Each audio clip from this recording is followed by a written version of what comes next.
Hi, it's Annalie. Thanks for joining me today. Today I'm going to be using Pink Fresh Studios Beautiful Day stencils and die. And I also used the glimmer plate. So I already hot foiled this piece. They both actually come together, but I'm going to color that one separately. And now I'm going to use, I die cut it, and now I'm going to use the stencils to quickly fill in the color. I just have,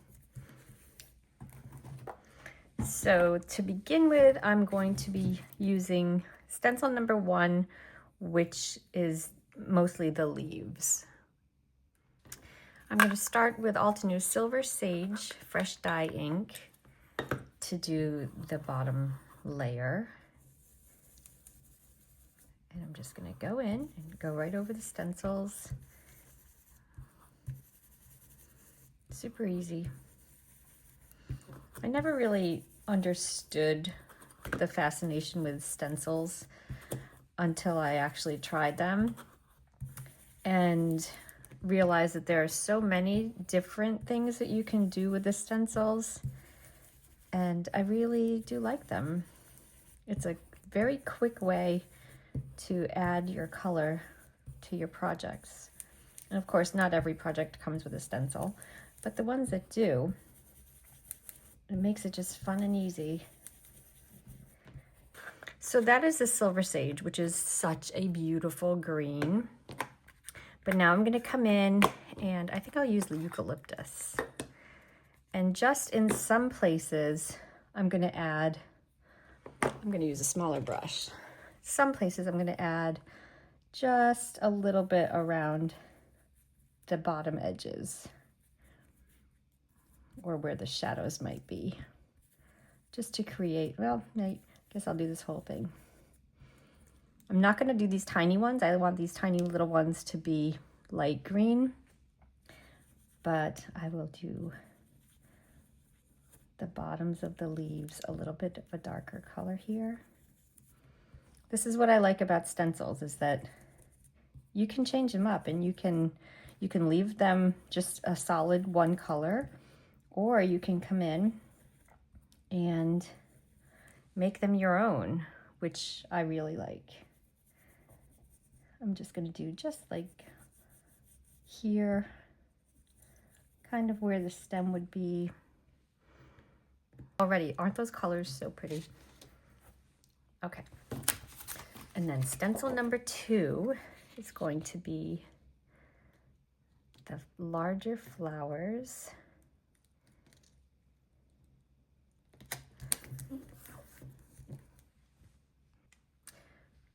I haven't used these colors in a while, but these are so lovely. So I'm going to start with pale mauve for the larger flowers. And I'm going to kind of do what I did before. Now, if you're new to stenciling or ink blending, what you're going to want to do is I'm starting on the stencil itself, and I'm starting to blend there and then blending onto my project. Because if you don't do that, if you go right in on top with like this, you're going to see that blotch, and you don't want to see that blotch. You want to come in and have a smooth transition with your ink like this. That's just a little tip for today. So start on the stencil and then move onto your cardstock. And of course you can vary the intensity of the ink depending on how many times you go back in with the ink. If I want to leave these a little bit lighter than those because they're smaller, maybe I'll try that.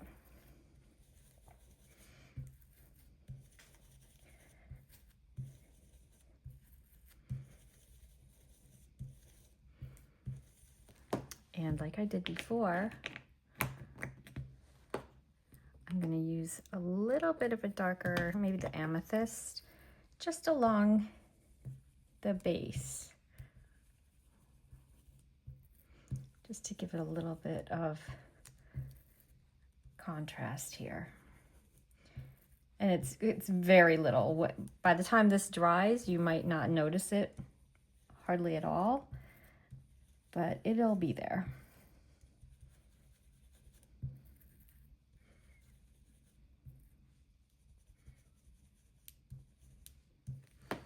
Okay, so we'll leave that for now. The great thing with stencils is you can always come back and do it again.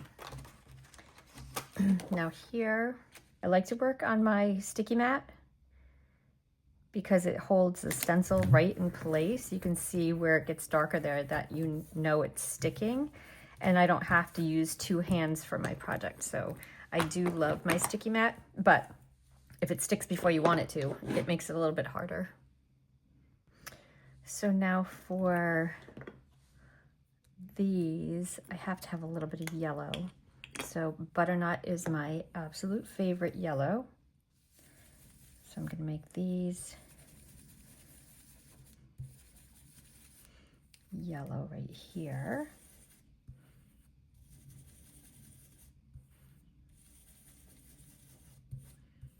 And I used a matte gold foil, so it's just very, very dainty and delicate. Pink Fresh Studios has so many dainty and delicate dyes and everything, so I really like them. So now I'm just gonna stabilize this a little bit with my liquid glue. I have, excuse me, I have die cut 2 others. So I'm just gonna put some glue on there and stack them together. So I just die cut this beautiful scalloped oval from this set. I'm gonna guess it's Spellbinders just from the color, but I honestly don't know for sure. But I want to make this look like a floating piece of vellum. And I was kind of going back and forth as to whether or not I wanted to do something to the background. But I don't think I'm going to. I think I'm going to just keep this a very simple and delicate card. So what I'm going to do is I'm going to attach the flower to the vellum first using my liquid glue. And I'm not going to get all the edges because those are going to overlap, and I don't want this to attach to anything that I don't want it to attach to. So I'm going to put this on here. Again, use my block because it does take a little bit longer with the glue on vellum. In the meantime, I also hot foiled my envelope. I meant to do it on this side, but somehow I did it wrong. So I just thought that would be something pretty on the envelope. I will not color it because I don't want it to distract from the address, but it's a nice little something to add to your envelope as well. So now I die cut a 4th piece, and I'm going to just attach that with the liquid glue onto the back, making sure to line up exactly on top. So this is on the back side of the vellum, and I don't want to see through. I don't want to see any of the lines from the other side. That's pretty good. And what that will do, will just stabilize this a little bit. And then I will add on some foam tape. And when we're working with vellum, you only attach the tape where there are flowers. You do not want to attach tape onto the vellum itself because you'll see through it. So I attached that just to plain white cardstock, and you can see that it's got some dimension to it, and it looks like the vellum is just floating right above here. I also cut hot foiled Why am I having trouble with that today? This sentiment, this is from Elegant Twist Glimmer Borders and Sentiments from Spellbinders. I've had this for a very long time. This might be one of the first sets that I've ever gotten. And I want to make a border kind of like this. So I have this set from Stampin' Up! And this is too big, and the smaller one is too small. So what I'm going to do is I'm going to make some space and bring in my die cutting machine. Remove all the little bits that are on here. So what I'm going to do is I'm going to line this up so that the top part is nice and straight. And I'm going to tape that on here. This is how you stretch your dies. So I'm trying to make sure those L's are all at the same level. I'm going to just tape this. When you tape, you want to make sure that the tape is touching the part that you are not using. So in this case, it's the outside. And then I'm going to run that through. Again, the die, because it's a straight edge, you want it on an angle going into the machine. It's just better for your machine, and it'll go through without making that horrible, horrible noise. And I always go forward and backwards just for fun. Now what I'm going to do, definitely not going to leave it like that. Now what I'm going to do is I'm going to place this where I want it, but I'm going to be matching up the back to make sure that these are exactly in line with the die. So that it's going to be straight, and you can kind of feel it lock into place. I'm going to tape that down there. So that's locked into place. The edges match up exactly. And then I will run it through again. Oh. Now, doing it that way, I just completely flattened the other side of it, but I'm not going to worry too much about that. So, see, I kind of flattened out the stitch marks, but I got the shape that I want, so it's good enough for today. I'm going to attach it onto here.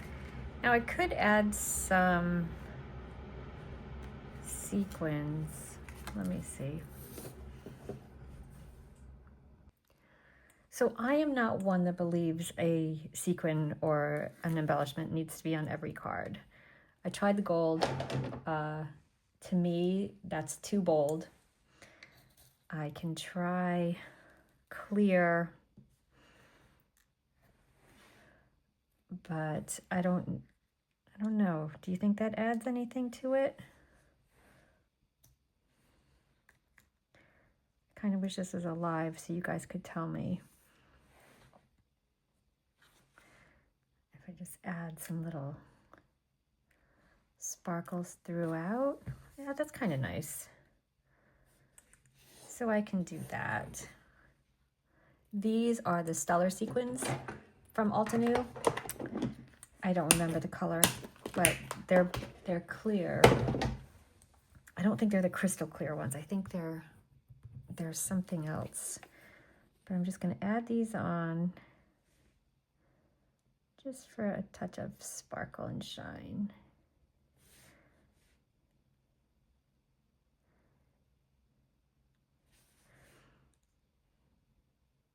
When I'm adding sequins, I do it in a triangular fashion and generally with an odd number.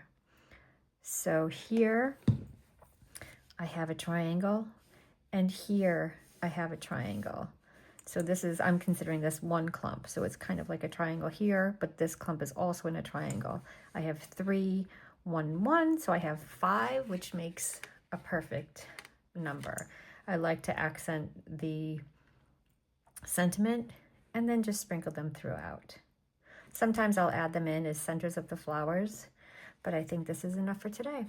So I want to thank you so much for joining me, and I hope you will join me again. Take care.